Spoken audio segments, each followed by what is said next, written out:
Hello friends.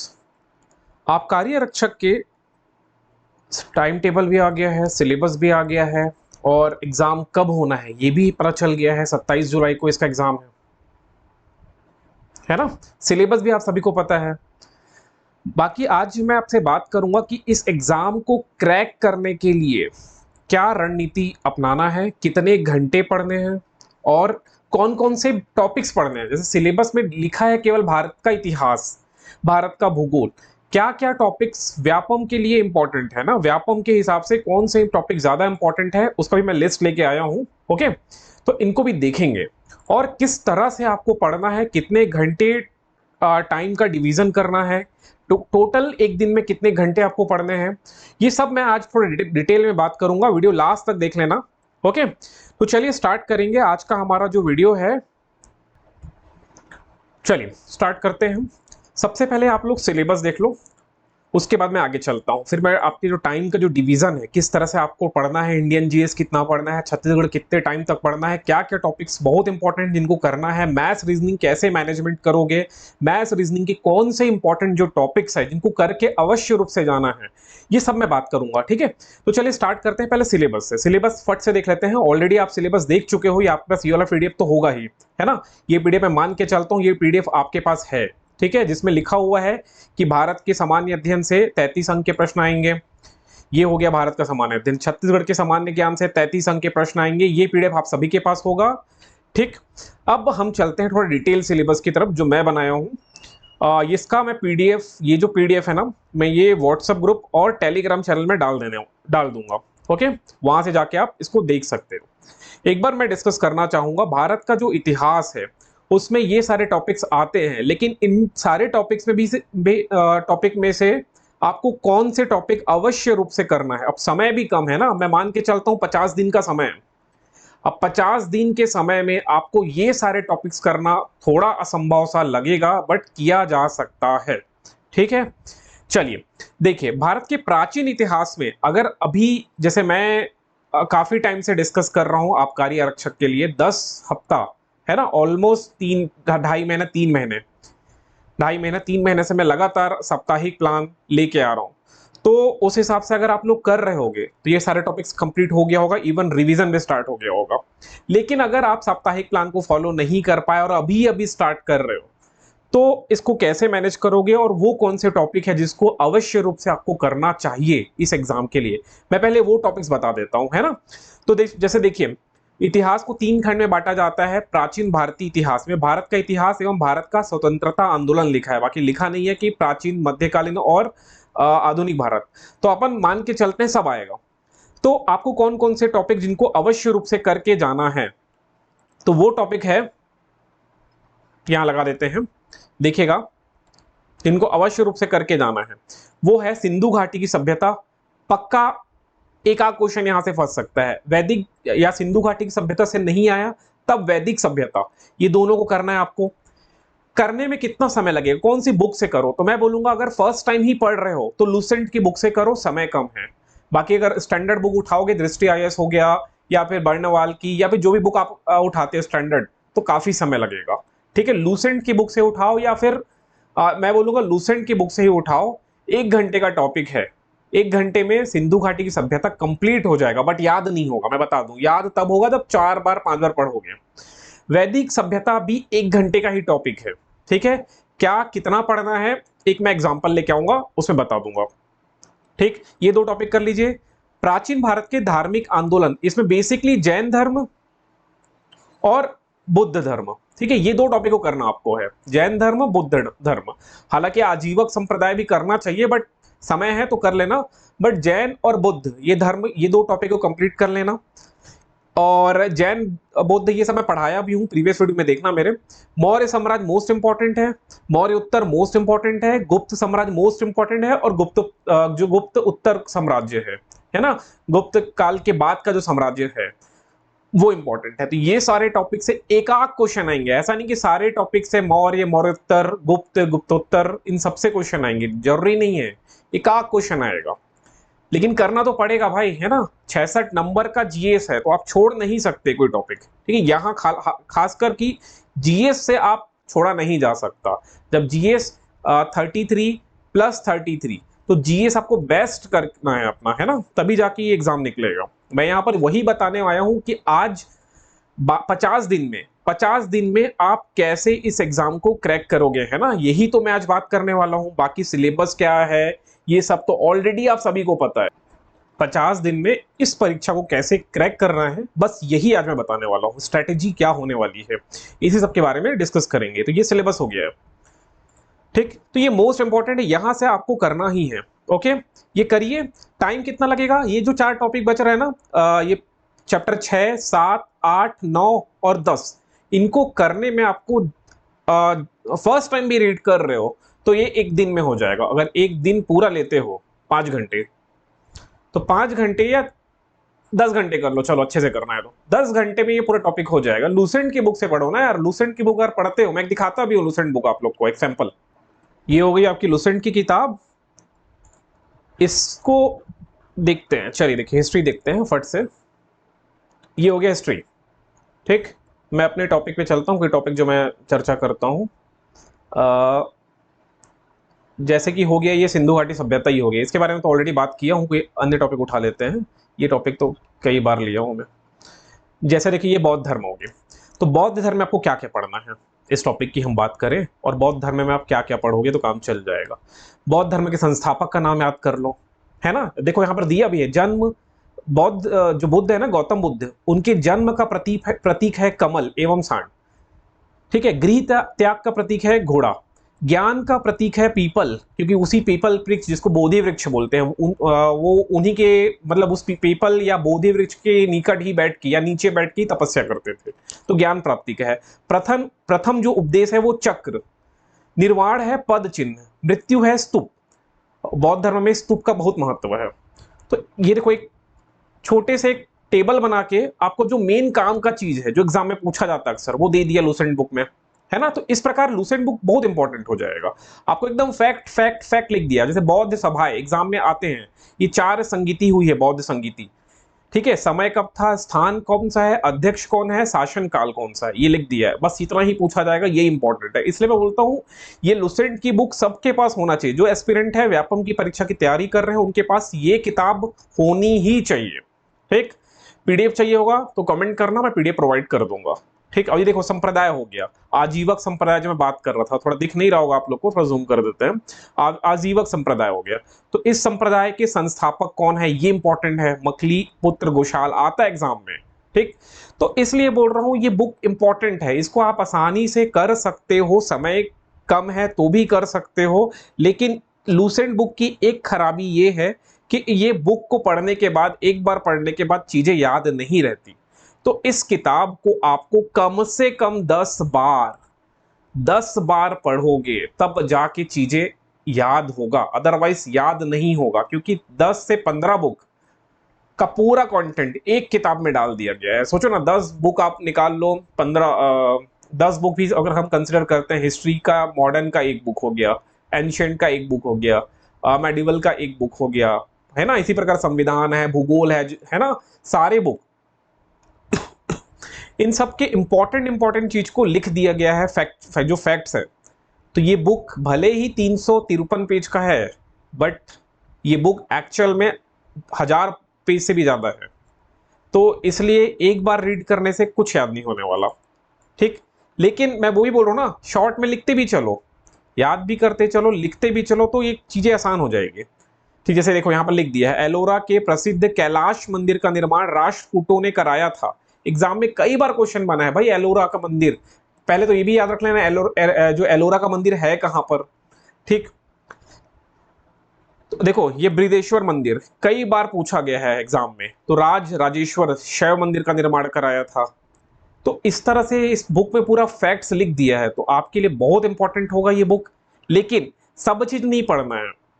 जैसे पारसी धर्म से एग्जाम में क्वेश्चन नहीं आएगा, ईसाई धर्म से क्वेश्चन जनरली नहीं आता, जैन बौद्ध धर्म ज्यादा इंपॉर्टेंट है, तो टाइम आपको ज्यादा वेस्ट नहीं करना है। मगध राज्य का उत्कर्ष मोस्ट इंपॉर्टेंट है, इसकी राजधानी कई बार पूछा गया है, गिरिब्रज या राजगिरी, ठीक है। ये एक एग्जाम्पल के रूप में आपको बता रहा हूं। ये बुक आप फर्स्ट टाइम भी चाहो तो पढ़ सकते हो, लेकिन 10 बार पढ़ोगे तब जाके याद होगा।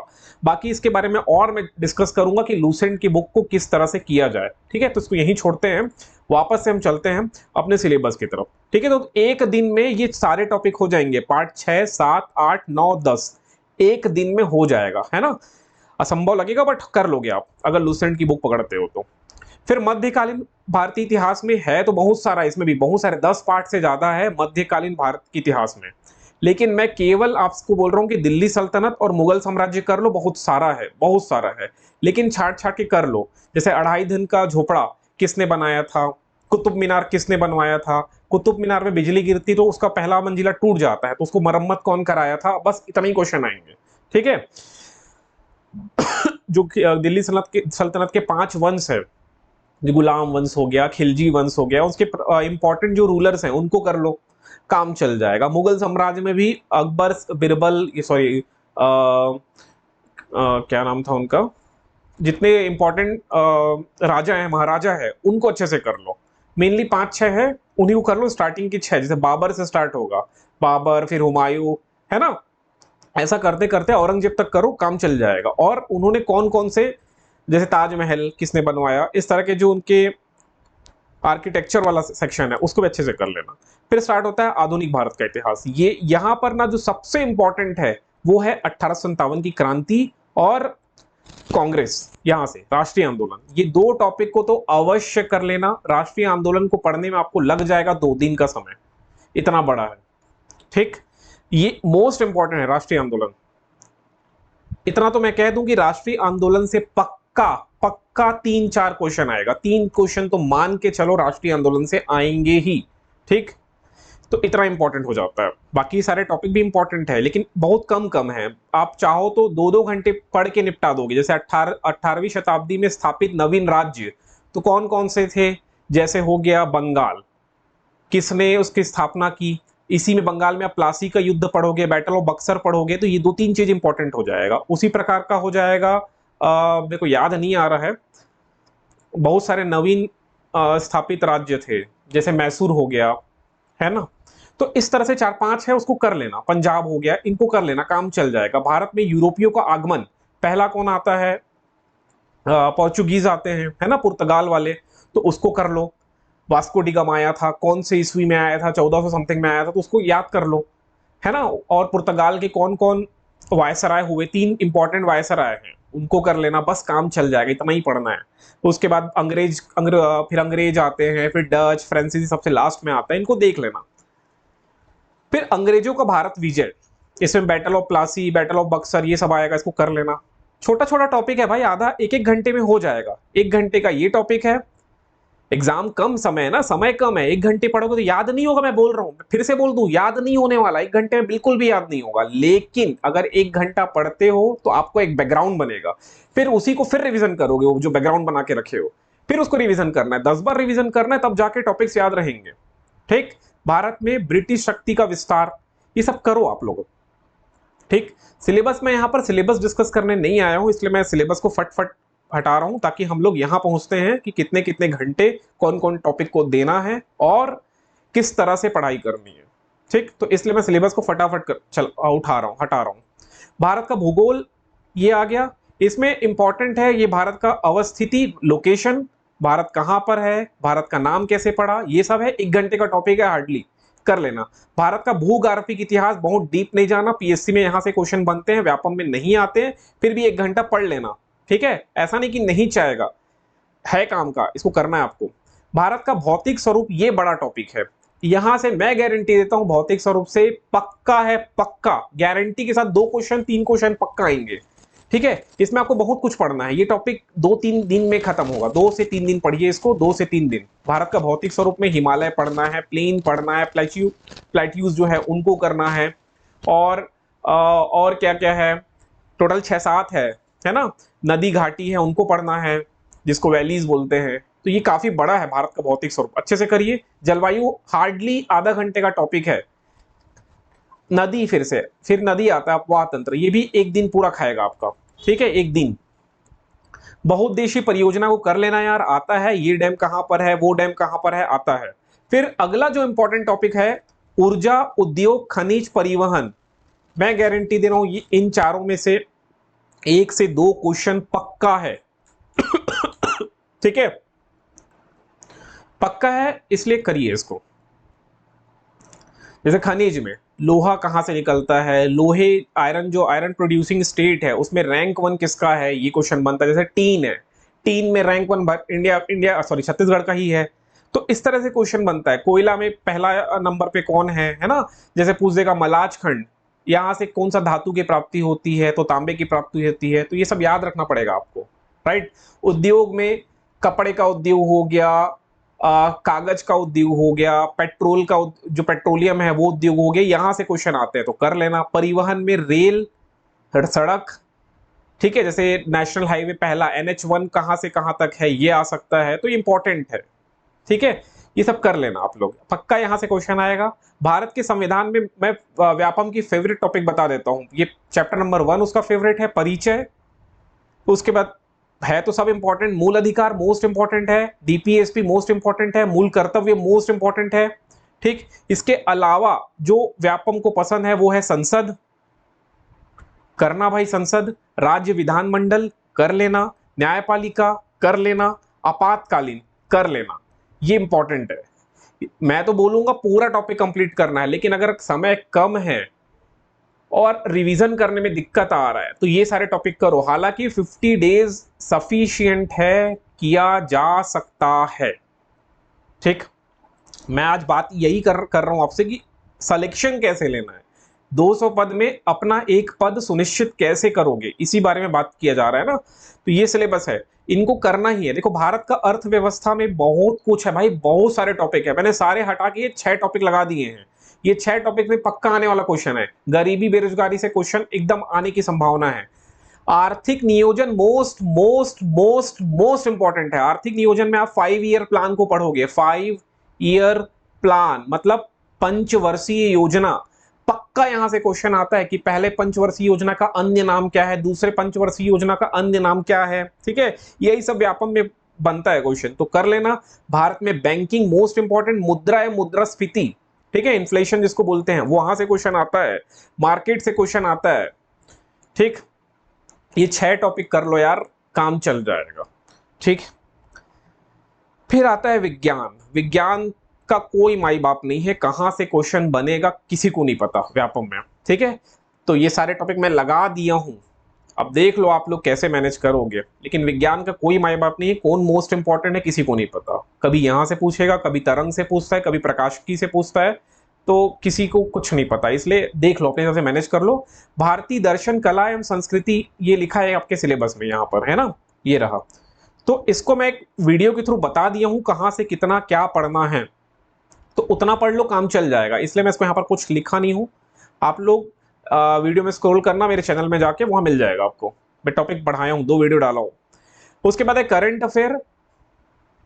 एग्जाम है 27 जुलाई को ना, तो पेपर इसके 10 दिन 15 दिन पहले छप जाता है, 10 दिन पहले ही मान के चलो। तो हो गया 27 जुलाई के 10 घटा दो तो 17 जुलाई। तो 17 जुलाई तक का करंट अफेयर करना चाहिए मेरे अनुसार, है ना, 17 जुलाई तक। तो कितना, 17 जुलाई से 6 महीना पहले तक का, 6 महीने पहले तक का करंट अफेयर कर लो। अब कौन सा करंट अफेयर मोस्ट इंपॉर्टेंट है व्यापम के लिए बता दूं। मोस्ट इंपॉर्टेंट करंट अफेयर क्या होगा, वो जो सैन्य अभ्यास होते हैं, लिखते जाओ, सैन्य अभ्यास मोस्ट इंपॉर्टेंट है। सैन्य अभ्यास से क्वेश्चन आता ही है। दूसरा बता देता हूं, मोदी जी ने भी हाल ही में जो बड़े जो चीजें जिनका उद्घाटन किया, जैसे कोई एयरपोर्ट हो गया, है ना, कोई इंडस्ट्री हो गया, वो इंपॉर्टेंट है, वो आपको करना है। तीसरा स्पोर्ट्स, अभी आईपीएल कौन जीता, आरसीबी जीत रही है ना, फर्स्ट टाइम, इंपॉर्टेंट है, उसको फैक्ट देख लेना। और भी जो बड़े बड़े घटनाएं हैं वही व्यापम में क्वेश्चन बनते हैं, ठीक। लेकिन सैन्य अभ्यास अवश्य रूप से करना। फिर आते हैं छत्तीसगढ़ की तरफ, ठीक। छत्तीसगढ़ की तरफ चलते हैं। ये हो गया इंडिया 33 अंक के लिए। छत्तीसगढ़ में आप हरिराम सर की बुक आती है, ठीक है, हरिराम सर की बुक वो ले लो, या एक बुक और आती है डॉक्टर अमरोहित की, ठीक है। इनकी बुक आती है छत्तीसगढ़ का कंप्लीट जीएस, जिसमें हिस्ट्री भी रहे, ज्योग्राफी भी रहे, सब चीज रहे, ये सब सारे टॉपिक दिख रहे हैं, वो सब रहे, वो बुक ले लो। या आपके पास जो भी बुक है उससे ये सारे टॉपिक्स को कंप्लीट करने का प्रयास करिए भाई। छत्तीसगढ़ का कोई माई बाप नहीं है, कोई स्तर नहीं है कि यहीं से इतने लेवल का क्वेश्चन आएगा। कुछ भी पूछा जा रहा है आजकल तो, ठीक, कुछ भी पूछा जा रहा है, तो आपको सारी चीज प्रिपरेशन करना है, ठीक। प्रीवियस ईयर की जो एमसीक्यू वाली बुक आती है उसको भी ले लो, वहां से आपको और एक अच्छा बेस बन जाएगा। फिर मैथ्स की तरफ चलते हैं। लेकिन देखो, मैथ्स जरूरी नहीं सबका अच्छा हो। कई लोग रोते रहते हैं कि मैथ्स अच्छा नहीं है, लेकिन मैं बोलूंगा व्यापम के मैथ्स बहुत इजी आते हैं यार, बहुत इजी आते हैं। डेली 50 दिन 1.5 घंटा पढ़ो ना, ठीक है, तो कितना घंटा आप 50 दिन पढ़ लोगे? 50 और 25 75 घंटा अगर आप पढ़ लेते हो तो काम चल जाएगा। लेकिन फिर भी मैं बता दूं, व्यापम के सबसे इंपॉर्टेंट टॉपिक, व्यापम में जो अवश्य रूप से बनता है वो कौन कौन सा टॉपिक हो गया? एक परसेंटेज हो गया, ढूंढो कहां पर लिखा है परसेंटेज, ठीक है, कहीं पर लिखा होगा, ये परसेंटेज हो गया, प्रतिशत, ये मोस्ट इंपॉर्टेंट है। तो परसेंटेज से जुड़ा है लाभ हानि करना है, बट्टा डिस्काउंट करना है, साधारण ब्याज और चक्रवृद्धि ब्याज, ये टॉपिक्स करने हैं, ठीक है। मैं बोलूंगा सारे टॉपिक्स कर लो, गिन के 15 टॉपिक होंगे, इन सारे टॉपिक को कर लो यार, काम एकदम इजी क्वेश्चन आते हैं व्यापम में। प्रीवियस ईयर क्वेश्चन या प्रीवियस ईयर क्वेश्चन बैंक उठा लो, जिनको चाहिए वो कमेंट करना। मैं हालांकि बोलूंगा मेरे को टेलीग्राम चैनल ज्वाइन कर लो, वहां से मैं आपको डाल दूंगा, ठीक है। तो ये सारे टॉपिक्स कर लीजिए। हिंदी देख लो, इतना सारा टॉपिक लिखा हुआ है। हिंदी 10 क्वेश्चन या 6 क्वेश्चन 7 क्वेश्चन आ रहा है ना, हिंदी 7 क्वेश्चन आ रहा है। अब देखो, हिंदी हो गया, छत्तीसगढ़ी हो गया, दोनों सेम सेम है, ज्यादा डिफरेंस नहीं है दोनों में। कल ही मैं बात किया हूं ये सब के बारे में। संज्ञा यहां भी पढ़ोगे वहां भी पढ़ोगे, है ना, संधि यहां भी पढ़ रहे हो वहां भी पढ़ रहे हो, सेम सेम है, ये सारे टॉपिक्स हैं। वापस से आता हूं मैं रीजनिंग की तरफ। रीजनिंग में ये 13 टॉपिक दिख रहे हैं आपको, ठीक। व्यापम में कौन सा टॉपिक कहां से आएगा किसी को नहीं पता, फिर भी ये पासा वाला टॉपिक कर लेना, इंपॉर्टेंट है। घड़ी वाला कर लेना, कैलेंडर कर लेना, इंपॉर्टेंट है, इसलिए बोल रहा हूं। और श्रेणी क्रम जो होता है वर्णमाला का हो, ये सब कर लेना। बाकी वो ये कितने त्रिभुज बने हैं चित्र में, ऐसा करके काउंट वाला क्वेश्चन बनता है, ये कितने चतुर्भुज बने हैं, है ना, ऐसा करके देता है, वो वाले टॉपिक्स कर लेना, ठीक। तो चित्र आकृति संबंधी लिखा है उसको कर लेना। इंग्लिश में क्या क्या करो? नरेशन को कंप्लीट करो, नरेशन हो गया, वॉइस हो गया, active voice passive voice, tense हो गया, ये 3 टॉपिक पहले कर लो। 6 ही क्वेश्चन आ रहा है। अगर आप इंग्लिश मीडियम से हो तो कोशिश करो 6 में 5 नंबर मिल जाए, लेकिन अगर आप हिंदी मीडियम से हो तो कोशिश करो कि 6 में 2 नंबर तो कम से कम मिल ही जाए भाई, है ना, क्योंकि देखो सिलेक्शन उन्हीं का होगा जिसको पता है क्या पढ़ना है और क्या छोड़ना है। मोस्ट इंपॉर्टेंट है क्या छोड़ना है। जब तक आपको ये नहीं पता होगा क्या छोड़ना है तब तक सिलेक्शन नहीं ले पाओगे। तो क्या छोड़ोगे वो आपकी एबिलिटी पे है कि आपका क्या टॉपिक बहुत एकदम खराब है। जैसे कई लोग का इंग्लिश बहुत खराब है भाई, पता ही नहीं है, नहीं ही कर पाएंगे। तो 6 क्वेश्चन के लिए डेली 1-1 घंटा मतलब 50 घंटा बर्बाद करना मूर्खता है ना। तो मैं बोलूंगा अगर इंग्लिश में दिक्कत है तो वो 3 टॉपिक, जो 3 टॉपिक का नाम मैं लिया, नरेशन, वॉइस, टेंस, ये 3 टॉपिक के वीडियो यूट्यूब से देख लो और एक प्रैक्टिस सेट लगा लो कि बन भी रहा है कि नहीं बन रहा है ना। ज्यादा से ज्यादा 2-2 घंटे का वीडियो होगा, डबल स्पीड में लगाओ, स्पीड को डबल करो, 1 घंटे में लेक्चर कंप्लीट हो गया। सीखना ही है, इसमें कोई ऐसा नहीं कि नियम कानून ही है। वॉइस में पूरा नियम कानून है, नरेशन में नियम कानून है, टेंस में नियम कानून है, केवल नियम वाला चीज है, कोई याद करने वाला कुछ नहीं है। जैसे अगर मैं वोकेबलरी बोलूं तो सबकी मीनिंग है, वो याद करने वाला चीज है ना। जैसे बोल दिया हेल्प, हेल्प के 4 सिनोनिम, तो याद करने वाला चीज है। वोकेबलरी पूरा याद करने वाला है, तो इसमें कोई याद नहीं करना। टेंस, नरेशन, वॉइस आते हैं क्वेश्चन, बनेंगे क्वेश्चन, तो सब याद करने वाला है, मतलब समझने वाला चीज है। इसमें नियम कानून है, नियम कानून को समझ लो तो narration, active voice, passive voice में कन्वर्ट करना और टेंस ये कर लोगे आप, ठीक है। अगर इंग्लिश मीडियम के हो तो आपको 6 में 5 लाना है, लेकिन हिंदी मीडियम के हो तो और इंग्लिश बहुत खराब है तो 6 में 2 नंबर तो लाना ही है, ये मान के चलो। तो ये 2 नंबर इन 3 टॉपिक को करने से मेरे ख्याल से आ जाना चाहिए। बट अब भगवान जाने क्वेश्चन कहां से बनेगा, क्योंकि लिखा तो नहीं है सिलेबस में, केवल लिख दिया है कि इंग्लिश पढ़ना है 12वीं स्टैंडर्ड तक का, है ना, यही लिखा है आई थिंक। सामान्य अंग्रेजी का ज्ञान, अब 6 क्वेश्चन आएंगे, पता नहीं कहां से क्या बनेगा। तो इसलिए मैं बोलूंगा मैनेज करना है ना। वापस से आते हैं यहां पर अब क्या पढ़ना है, कैसे पढ़ना है, इस पे बात कर लेते हैं। कट ऑफ मार्क्स मैं कल बताया हूं, 70 के आसपास मान के चलो यूआर के लिए। ठीक है, कल का वीडियो देख लेना, कल भी मैं बहुत कुछ डिस्कस किया हूं, कल भी देख लेना। अब आपको कितना घंटे पढ़ने से काम चल जाएगा, तो डेली आपको पढ़ना है 12 घंटे। 12 घंटे तो पढ़ो, या 10 घंटे, 10 से 12 घंटे पढ़ो, इससे कम मत जाओ, 10 से कम मत जाओ। ये 50 दिन 10 घंटे पढ़ो तो 500 घंटे हो जाएगा आपका, है ना। तो 10 घंटे से कम नहीं पढ़ना है। कैसे पढ़ना है, 10 से 12 घंटे का प्लान बनाओ भाई। अगर जॉब नहीं करते हो, सुबह उठ जाओ 6 बजे, 5 बजे उठ जाते हो तो और बेस्ट है। बट अगर नहीं ही उठ पाते हो, अगर आपका टाइम है 9 बजे उठने का, तो 5 बजे मत उठना। अगर आपका टाइम है सुबह 9 बजे उठने का, तो 8 बजे उठने का प्रयास करो, 1 घंटा पीछे जाओ, ज्यादा नहीं जाना है। 9 बजे उठने का, कई लोग 10 बजे उठते होंगे, तो 10 बजे उठने का टाइम है तो उसको 9 बजे करो और पढ़ना स्टार्ट करो।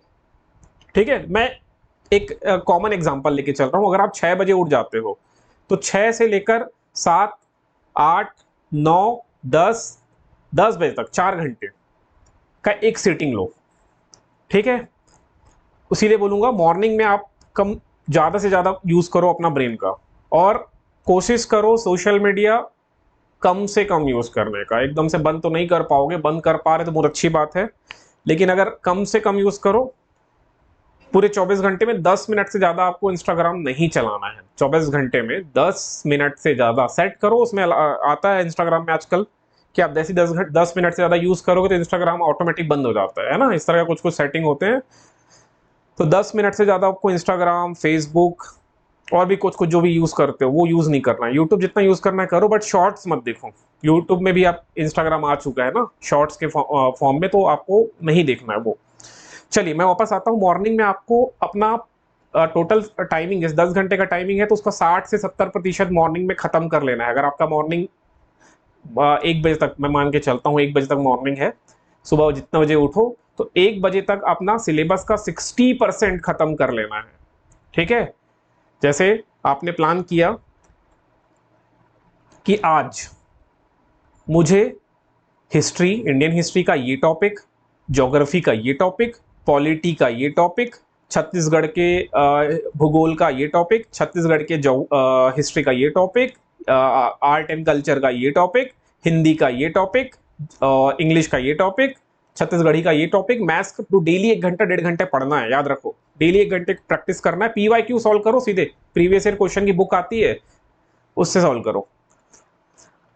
अब आपने बनाया अपना टाइम, ठीक है। अब आपने साइड भी कर लिया कि हिस्ट्री को आधा घंटा 1 घंटा करना है, ज्योग्राफी को आधा ही घंटा करना है, पॉलिटी को 1 घंटा करना है, अब छत्तीसगढ़ के इतिहास को 1 घंटे करना है। तो इस तरह से आप डिसाइड कर ली हो, आपका 10 घंटे से 10 से 12 घंटे का प्लान बना चुका है। ये प्लान कब बनाना है, एक दिन पहले।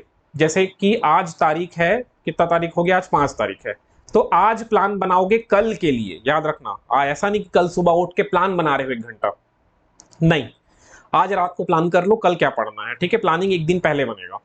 ठीक है, ये हो गई प्लानिंग, ये बना लिए।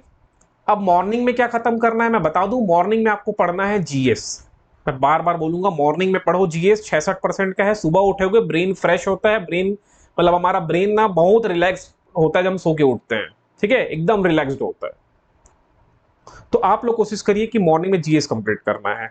तो इंडिया को पढ़िए 2.5 घंटा, इंडिया के जीएस को सुबह उठते साथ। फिर उसके बाद इंडिया छत्तीसगढ़ के जीएस को पढ़िए 2.5 घंटा, हो गया 5 घंटा टोटल। ठीक, मैथ्स रीजनिंग मिला के 14 मार्क्स का है। 7 मार्क्स का मैथ्स आ रहा है ना, 7 मार्क्स का मैथ्स है, 7 मार्क्स का रीजनिंग है, टोटल 14 मार्क्स हो गया। अब देखो यहां पर कई लोग थोड़ा कंफ्यूज रहते हैं कि मैथ्स रीजनिंग पे ज्यादा फोकस करें कि हिंदी, छत्तीसगढ़ी, इंग्लिश पे ज्यादा फोकस करें। तो मैं बोलूंगा अगर मैथ्स वीक है तो 70 नंबर तो लाना ही है, 100 में मिनिमम 70 नंबर तो लाओ ही सिलेक्शन लेने के लिए। पेपर इजी है तो, अब डिफिकल्ट है तो फिर वो एग्जामिनेशन हॉल में आप डिसाइड करोगे कट ऑफ को, है ना। कोई पहले से प्रीअज्यूम नहीं कर सकता कि 70 नंबर ही कट ऑफ है। पेपर बहुत कठिन आ गया तो 65 नंबर, 60 नंबर जाएगा कट ऑफ, है ना। तो आप वो एग्जामिनेशन हॉल में बैठ के ये डिसाइड करोगे। ओके, वीडियो लास्ट तक देखना। ये लास्ट वीडियो है क्योंकि इसके बाद कोई स्ट्रेटेजी की वीडियो नहीं आएगी। कल भी मैं कुछ बताया हूं और आज बता रहा हूं, तो वीडियो लास्ट तक देख लेना। अब देखो आपका मैथ्स वीक है तो हिंदी और छत्तीसगढ़ी पे ज्यादा जोर लगाना है कि भाई यहां पर हिंदी और जो छत्तीसगढ़ी है ये दोनों मिला के 7 और 7 14 मार्क्स का है, तो इस 14 में 10 नंबर तो लाना ही है भाई, है ना।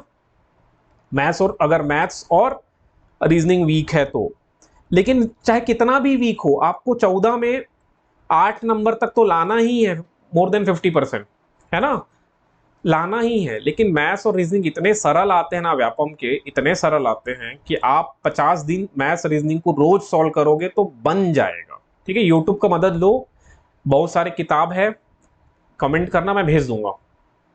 ठीक है, कमेंट करना मैं भेज दूंगा, और बहुत सारे PYQ previous year question solve करो, देखो कौन कौन टॉपिक ज्यादा रिपीट हो रहे हैं, है ना, तो काम चल जाता है उससे। अब अगर आपका मैथ्स ठीक ठाक है, मैथ्स रीजनिंग ठीक ठाक है, तो मैं बोलूंगा 14 में 10 से 11 क्वेश्चन, 12 क्वेश्चन तक सही हो जाना चाहिए, सही होना चाहिए, ऐसा नहीं कि गलत हो जा रहा है। 10-12 क्वेश्चन अटेम्प्ट करके आए, 4 क्वेश्चन गलत हो गए, नहीं, 10 से 12 क्वेश्चन। देखो मैथ्स और रीजनिंग में आप गारंटी ये ले सकते हो कि मेरा क्वेश्चन सही है कि गलत है। बाकी GS GK में आप तुक्का मार के आओगे, 60-70% श्योर रहोगे, लेकिन मैथ्स रीजनिंग में तो 100% श्योर रहोगे ना, हल करने के बाद आपका आंसर सही आ रहा है। तो अगर मैथ्स रीजनिंग बहुत अच्छा है तो 10 से 12 क्वेश्चन आपके सही होने चाहिए, और अगर हिंदी भी ठीक ठाक है तो साथ में कोशिश करो 5 क्वेश्चन सही हो जाए। छत्तीसगढ़ ही फर्स्ट टाइम पढ़ रहे हो तो साथ में 3-4 क्वेश्चन भी सही हो जाते तो 8-9 क्वेश्चन यहां से बन जाएंगे। ठीक है, तो ये हो गई हिंदी की और छत्तीसगढ़ी और मैथ्स रीजनिंग के लिए, जो कल भी मैं बात किया हूं। GK GS में छत्तीसगढ़ और इंडिया में 66 में आपको मिनिमम 50 क्वेश्चन करने ही हैं सही। ठीक है, सही करने ही है, राइट। इसके पहले भी मैं बोला हूं आप लोग को घटना चक्र सॉल्व करने के लिए, और जो जिसको 15 जून तक आपको सॉल्व करना है ना, ऑलरेडी 3 सप्ताह से घटना चक्र मैं बोल रहा हूं कंटिन्यूअसली आपको लगा सॉल्व करने के लिए, जिसको 15 जून तक लगाना है। ठीक, इंडिया के लिए। अब देखिए, मॉर्निंग में आप 6 घंटे का प्लान बनाइए, मॉर्निंग में 6 घंटे का, और शाम को 4 से 6 घंटे। अगर 10 घंटे पढ़ रहे हो तो 4 घंटे का बना लो। अगर 12 घंटे का पोटेंशियल है बैठने का, क्योंकि 12 घंटा बैठना भी असंभव काम है, बता रहा हूं, है ना, 12 घंटे बैठ जाना 24 घंटे में असंभव है। लाइब्रेरी ज्वाइन करो तभी बैठ पाओगे। ठीक है, सर्च करो लाइब्रेरी 2 महीने के लिए और बैठो वहां जाके। और एक पहले दिन से ही 12 घंटे नहीं बैठ पाओगे तो पहला घंटा 10 घंटे ही बैठो, 8 घंटे ही बैठो। पहला घंटा तो पहले दिन तो बैठ ही जाओ, है ना, 8 घंटे 10 घंटे तक बैठने का प्रयास करो, फिर धीरे से 12 घंटे तक बैठ पाओगे। मॉर्निंग में 6 घंटे का प्लान बना लो, जिसमें आपको GS छत्तीसगढ़ का, भारत का और पढ़ना है। अगर मैथ्स वीक है तो मैथ्स लगा लो। फिर शाम को थोड़ा सो जाओ, मैं बोलूंगा 1 आध घंटे का नींद ले लो। उसके बाद उठते साथ हिंदी, मात्र 7 क्वेश्चन आने वाला है। छत्तीसगढ़ी मात्र 7 क्वेश्चन आने वाला है ना। तो इस सारे टॉपिक्स को क्या करो, मैनेज करो, राइट। और मैं बार बार बोल रहा हूं कि GK GS इस एग्जाम की आत्मा है, तो इसको बहुत अच्छे से सॉल्व करना है। मेरे साप्ताहिक प्लान आप लोग देखोगे तो इसी को मैं ज्यादा टाइम दिया हूं, है ना, इसलिए मैं आपको 50% टाइम मैं बोल रहा हूं इसको दो, ज्यादा दो, 60% टाइम दो। अगर आप एक दिन में 10 घंटा पढ़ रहे हो तो 6 घंटे GS को ही पढ़ो।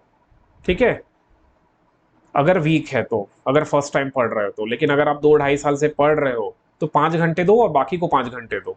और MCQ जरूर सॉल्व करो भाई, MCQ जरूर सॉल्व करो। जहां से भी आप टेस्ट लगाना चाहो लगाओ, टेस्ट सीरीज अवश्य रूप से ज्वाइन करो, जहां का ज्वाइन करना है, ऑफलाइन ऑनलाइन जहां मिल जा रहा है टेस्ट जरूर लगाओ। तो टेस्ट लगाने के क्या फायदे हैं, मैं उसका एक सेपरेट वीडियो बनाया हूं, उसको मैं मैं अपलोड कर दूंगा इसके बाद। ठीक है, तो सबसे इंपॉर्टेंट क्या है, जो हमारे स्ट्रेटेजी है उसमें सबसे इंपॉर्टेंट ये है कि आपको 10 घंटे बैठना है, 5 से 7 बार रिवीजन करना है, तब जाके ये एग्जाम निकलेगा। GS GK का अपना शॉर्ट नोट्स बना लो, जो GS GK वाला पोर्शन है ना उसका एक शॉर्ट नोट्स बनाओ और उसी नोट्स को पढ़ो। बार बार मैं बताया हूँ नोट्स कैसे बनाना है, उसका भी एक वीडियो है, देख लेना पुराने में जाके। ठीक है, पिछला कुछ एक हफ्ता 15 दिन पहले मैं एक वीडियो बनाया हूँ कि शॉर्ट नोट्स कैसे बनाना है या टॉपर कैसे अपना नोट्स बनाते हैं, वो वाला वीडियो देख लेना तो नोट्स बनाना सीख जाओगे। तो ये 50 दिन को अच्छे से यूटिलाइज करो किसी की शादी, किसी का फंक्शन, यहाँ जाने से बचो, लाइब्रेरी ज्वाइन करो। अपने आसपास सरकारी लाइब्रेरी भी होती है फ्री वाली, वहाँ भी जाके बैठ सकते हो, और मिनिमम 10 घंटे आपको पढ़ना है। ठीक, ये हो गई सिलेबस। छत्तीसगढ़ी को कैसे पढ़ोगे, तो ये छत्तीसगढ़ी का एक बुक है, विनय कुमार पाठक की बुक आती है, तो उसमें आप चाहो तो ये सारे टॉपिक्स जो हैं इनको कर सकते हो, जैसे कि शब्द साधन, संज्ञा सर्वनाम, ये टॉपिक्स हो गए, इनको कर लो। उसके बाद है ये सारे टॉपिक्स को कर लो। छत्तीसगढ़ी नहीं बता पाया था ना, ऐसे छत्तीसगढ़ी बता देता हूँ, 7 क्वेश्चन आ रहा है, ये सारे टॉपिक कर लो। उपसर्ग, प्रत्यय, संधि, समास आता ही है क्वेश्चन, समास संधि है ना।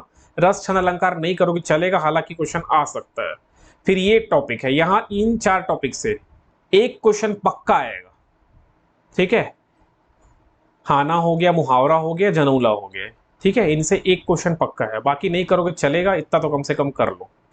ठीक है, विलोम शब्द भी आ सकता है, विलोम शब्द इंपॉर्टेंट है, अनेक शब्दों के लिए एक शब्द इंपॉर्टेंट है, तत्सम तद्भव इंपॉर्टेंट है। तो ये हो गया छत्तीसगढ़ी शब्दकोश भी इंपॉर्टेंट है, तो ये सारे टॉपिक्स को कर लेना है ना। ठीक है, बाकी जो डाउट लग रहा है कमेंट करना।